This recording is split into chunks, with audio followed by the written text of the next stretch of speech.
So for today, we are going to Genting Highlands and naghihintay na lang ako ng grab car na binook ko.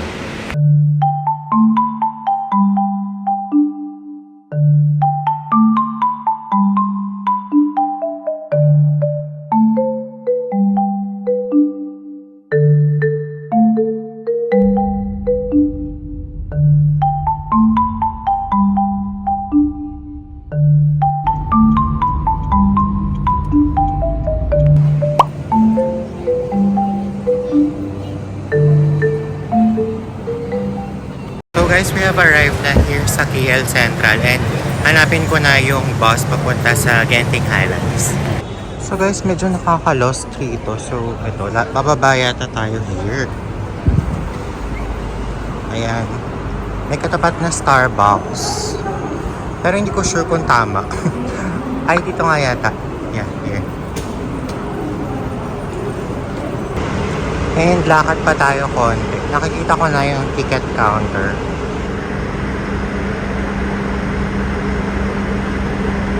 So guys, unfortunately, yung next bus na aalis is 3:30 PM pa. So makakarating daw yun around 4:45 PM. And baka padilim na yun. Wala na ako halos abutan. So I changed my schedule to Sunday na lang ako pupunta sa Genting. And nag-purchase na ako ng ticket ng bus na round trip for only 20 ringgit. And yung sa Sky Cable car, doon na rin daw bibili once nandun na sa station. So ayun, sa Sunday na lang tayo pupunta. It's a Friday today.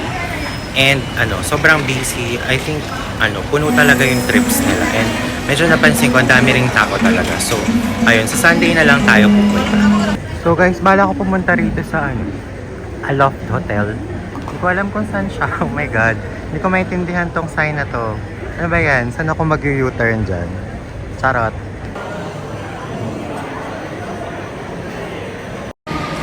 So ngayon, on the way na tayo sa hotel, guys. Nag-hotel hopping lang talaga sa Malaysia. And ito na siya. I think, sana tama ako. Ayan na ata yung hotel.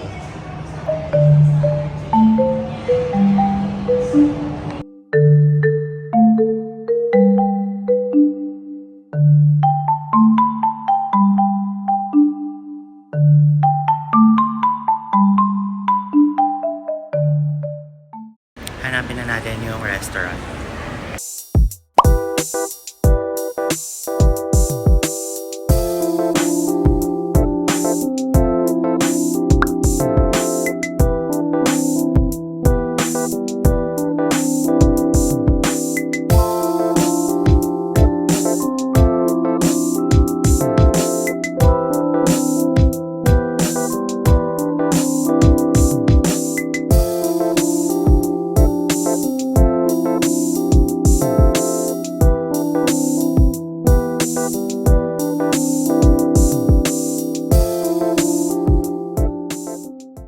So guys, ituturo ko sa inyo yung secret. Kaya lagi ako nakakapag-dine sa hotel nang hindi masyadong mabigat sa bulsa. I-download nyo yung Eatigo na app, which I think alam na rin naman ng karamihan. Pero super helpful niya kapag yung mga last minute reservation na gusto nyo makatipid. Ganyan. Yun yung ginamit ko sa Banyan Tree and now dito sa Aloft Hotel.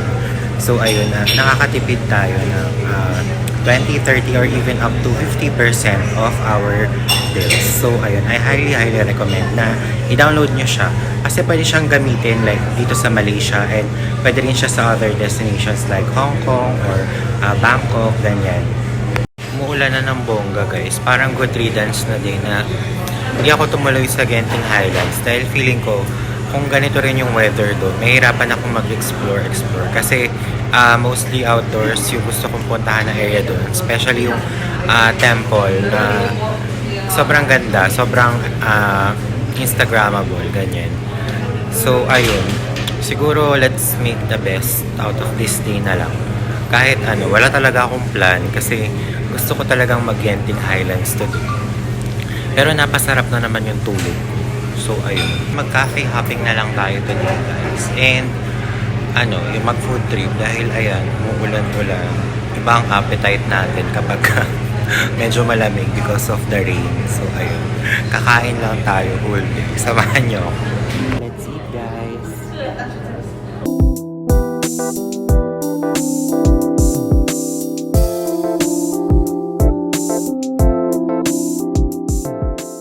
So guys, ito lang yung nagastos natin here. Almost 57 ringgit. Ayan.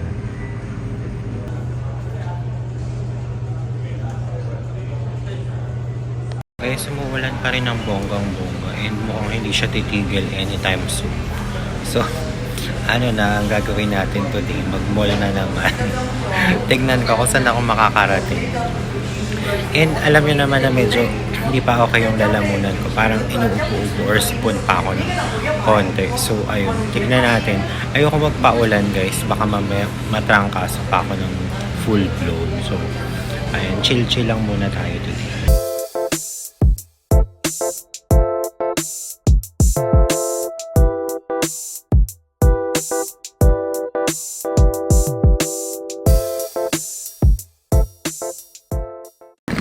So guys, punta tayo sa KLCC. I am now here at KL Central and it's 5 stops away. Doon tayo sa Surya KLCC Mall pupunta. Alam nyo, medyo nakakabobo yung ano nila dito. I mean, parang efficient siya kasi ang daming train systems. Pero kung first time mo, nakakalito. So ayun, kailangan basa-basa lang talaga. Pwede rin namang magtanong kasi helpful naman yung mga officers or staff nila dito.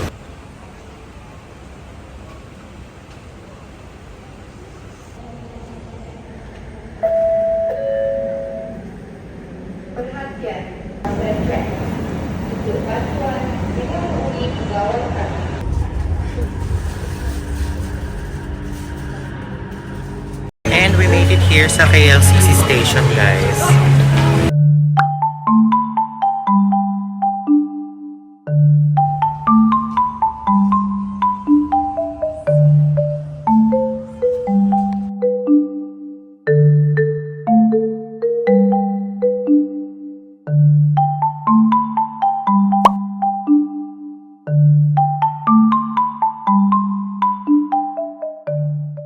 And we are here na sa Surya KLCC Mall, guys. And ano, medyo maraming tao. And ang laki niya, parang high-end mall na naman kasi puro high-end brands yung nakikita ko dito.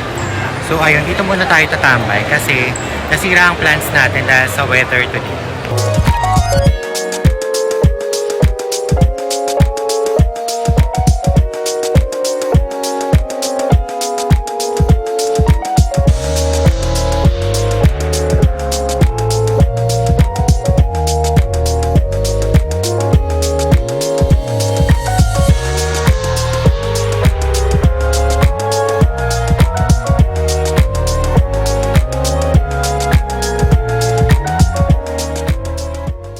Guys, sobrang bango dito sa Oriental Coffee. Parang gusto kong i-try.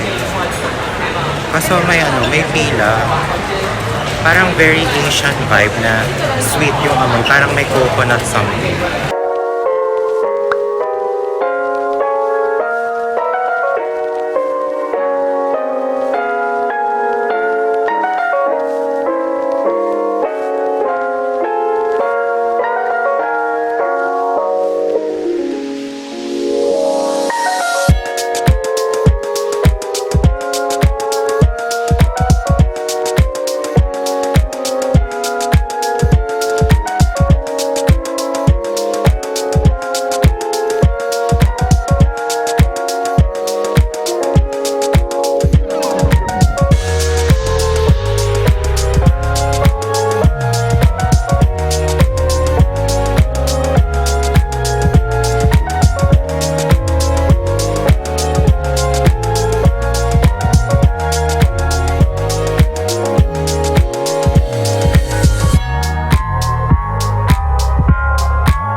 Mas maganda raw yung towers kapag gabi.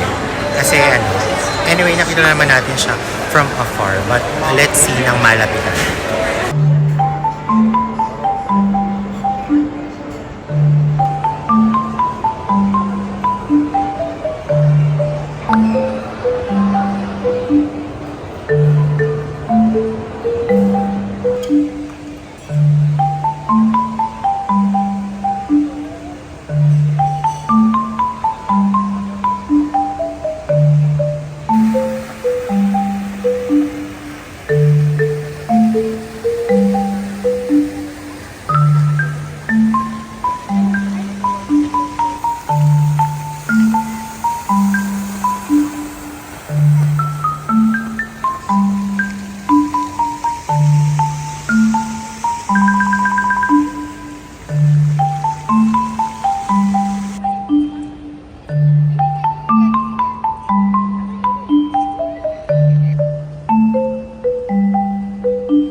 So guys, nandito ako din sa parang fountain area slash park area nila. Ang ganda.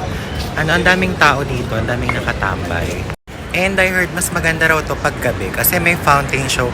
I'm not sure if it's 7 to 9 p.m. Basta something between like that yata. So we'll just wait and see na lang kung anong oras siya. And nakapagpa-picture na ako sa Petronas Towers. Buti na lang may mga napadaan na friendly Malaysian girls. So ayun, naki-picture ako sa kanila. So ayun.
So guys, nabudol na tayo ng Zara.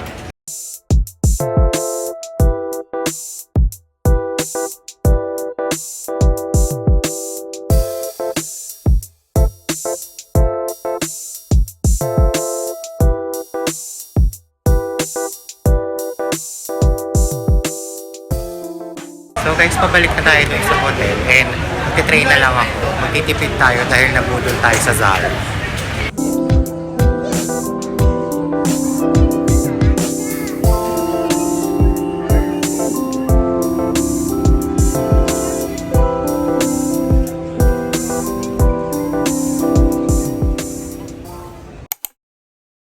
Guys, maghanap tayo ng makakainan ng dinner kahit take out lang.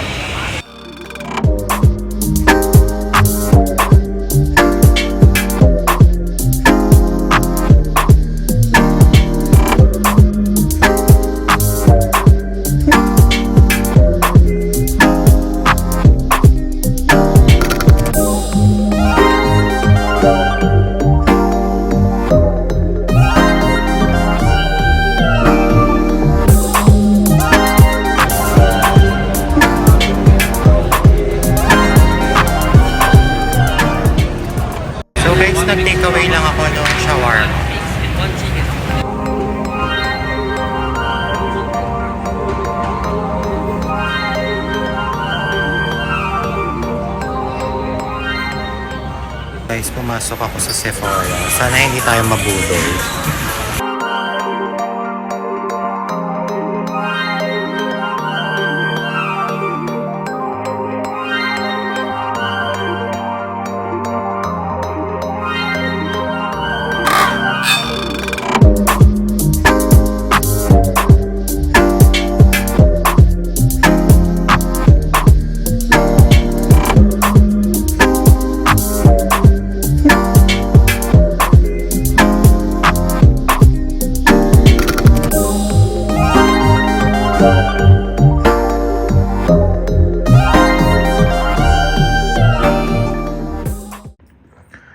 Guys, super sarap ng shawarma. Muntik ko na maubos nang hindi ko na videohan.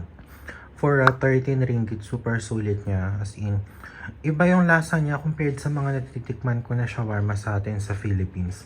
Very authentic ng flavors. So guys, ayan lang naman yung nabili ko sa Zara. Yung sandals na, ayan, na parang woven style. And itong angelic vanilla na EDP.